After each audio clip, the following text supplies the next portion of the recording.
નમસ્કાર વિદ્યાર્થીઓ, આજે આપણે ધોરણ 10 ગણિતમાં પ્રકરણ 2 બહુપદી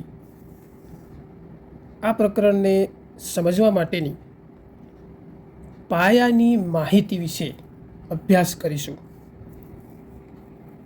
આજનો આ વિડીયો તમારા માટે ખૂબ જ ઉપયોગી થશે, તો વિડીયોને અંત સુધી જોજો. સૌપ્રથમ આપણે શરૂઆત કરીએ બહુપદીના પ્રકાર. એમાં સૌથી પહેલો બહુપદીનો પ્રકાર છે ઘાતના આધારે બહુપદીનો પ્રકાર જણાવો. જ્યારે ઘાતના આધારે બહુપદીનો પ્રકાર જણાવવાનું કહ્યું હોય ત્યારે તમારે આપેલી રકમમાં સૌથી મોટી ઘાત જોવાની.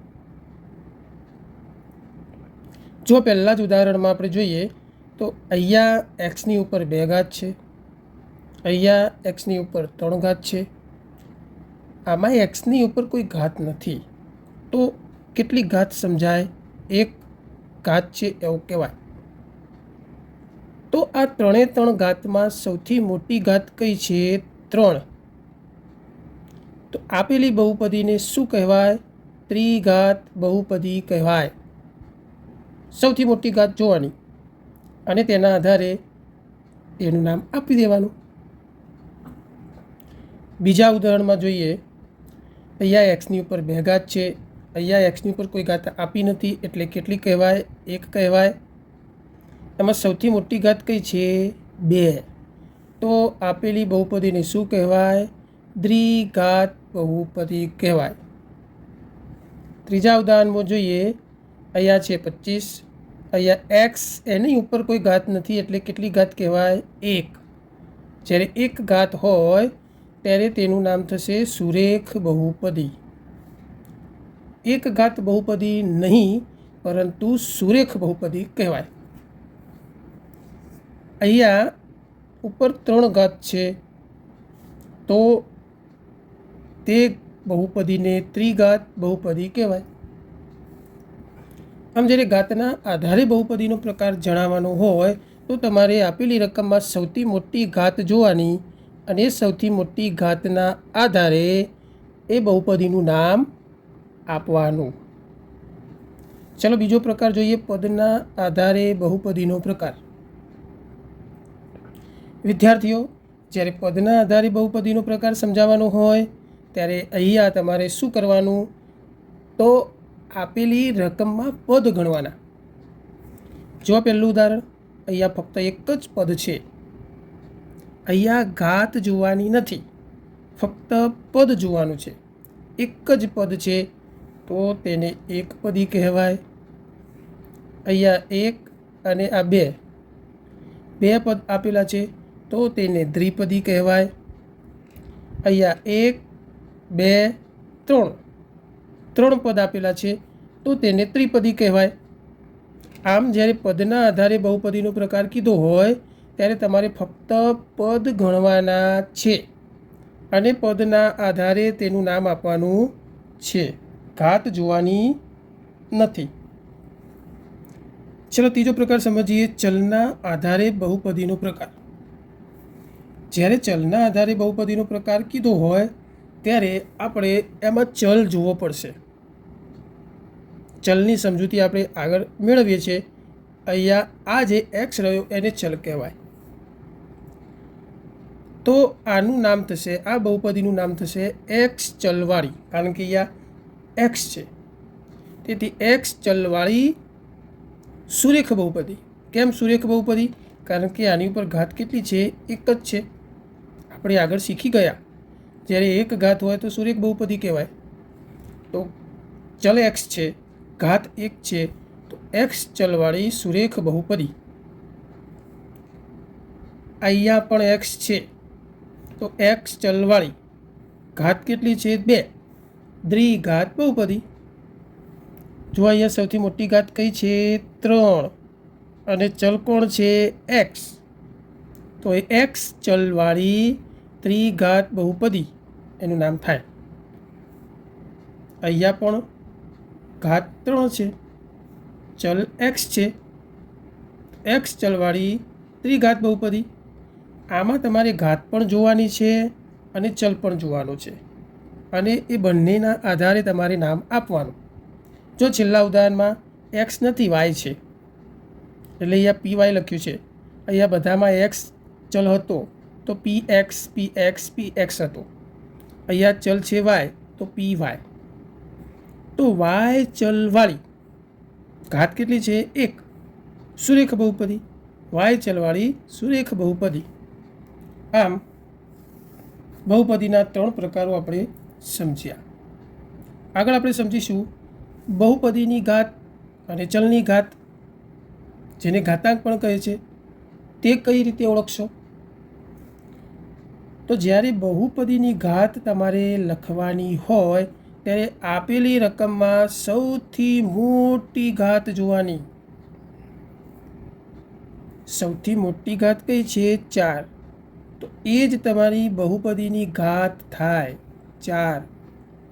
બહુપદીની ઘાત કીધી હોય ત્યારે શું કરવાનું? સૌથી મોટી ઘાત જોવાની.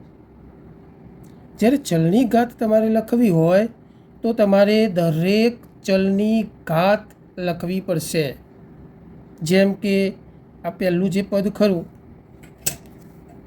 3x, એ 3xમાં એક્સની ઉપર ઘાત કેટલી છે? 1. તો આ પહેલા પદમાં ચલની ઘાત થશે 1. આ બીજું પદ છે, એમાં ઘાત કેટલી છે? 2. તો બીજા પદમાં ઘાત થશે ચલની ઘાત 4. અહીંયા 2 બોલાઈ ગયું હતું. અહીંયા ઘાત કેટલી? તો 4. ત્રીજા પદમાં ઘાત 2 છે, તો ત્રીજા પદની ચલની ઘાત 2 લખવાની. ચોથા પદમાં ચલની ઘાત કેટલી છે? 3. તો ચોથા પદમાં ચલની ઘાત લખવાની 3. આમ ચલની ઘાત કે ઘાતાંક 1, 4, 2, 3 આમ અલગ અલગ ચલની અલગ અલગ ઘાત લખવી પડે. સમજાયું વિદ્યાર્થી મિત્રો? હવે આપણે આગળ સમજીશું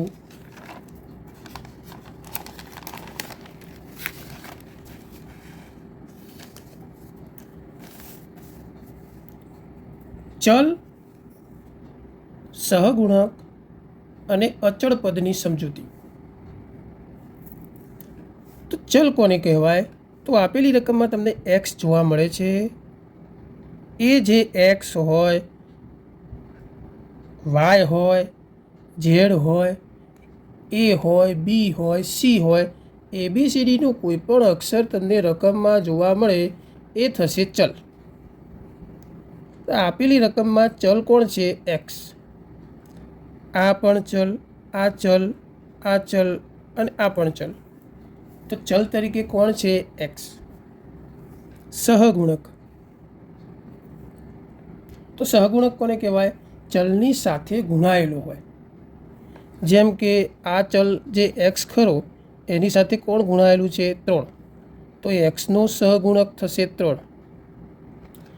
અહીંયા એક્સની 4 ઘાત, એની સાથે સહગુણક આપેલો નથી, પણ આપણે કેટલું સમજવાનું? 1 આપ્યો ના હોય ને એટલે 1, અને એની આગળ પાછું માઇનસ છે એટલે એક્સની 4, એનો સહગુણક થશે -1. આ એક્સની 2 ઘાત, એની આગળ પણ સહગુણક નથી, સહગુણક તો કેટલું સમજવાનું? 1. તો એક્સની 2 ઘાત, એનો સહગુણક કેટલું થશે? 1. આ એક્સની 3 ઘાત, એની આગળ સહગુણક કેટલું આપ્યું છે? 2. તો એક્સની 3 ઘાત, એનો સહગુણક થશે 2. આમ ચલની આગળ જે પણ અંક જોવા મળે એ સહગુણક કહેવાય. જો માઇનસ હોય તો માઇનસમાં લખવું, પ્લસ હોય તો પ્લસમાં નહીં લખવાનું. આ ઓલરેડી પ્લસમાં જ કહેવાય બધા. ત્યારબાદ છેલ્લે અચળ પદ. ચલ વગરનું પદ હોય કે જેની સાથે કોઈ ચલ ના હોય. જેમ કે અહીંયા છેલ્લે આપ્યું છે 7, એની સાથે કોઈ ચલ નથી, તો તે થશે અચળ પદ. કેટલું થશે? 7. અચળ પદ સામાન્ય રીતે અંતમાં આવેલું હોય છે, ઘણી વખત આગળ પણ હોય છે. વચ્ચે પણ હોય છે, પણ તેને ક્રમમાં ગોઠવીએ તો અચળ પદ હંમેશા છેલ્લે જાય છે. તો અચળ પદમાં કોઈ ચલ હોતું નથી. તો આશા રાખું છું વિદ્યાર્થી મિત્રો, આજના વિડીયોમાં તમને જે પણ શીખવ્યું એ તમે સારી રીતે સમજ્યા હશો. જો મારો વિડીયો તમને પસંદ પડે તો તેને લાઇક કરજો, સબસ્ક્રાઈબ કરજો અને તમારા મિત્રોને વધુમાં વધુ શેર કરજો, કે જેથી કરીને આ પાયાની માહિતી સમજવામાં તમામને ઉપયોગી બનશે. Thank you.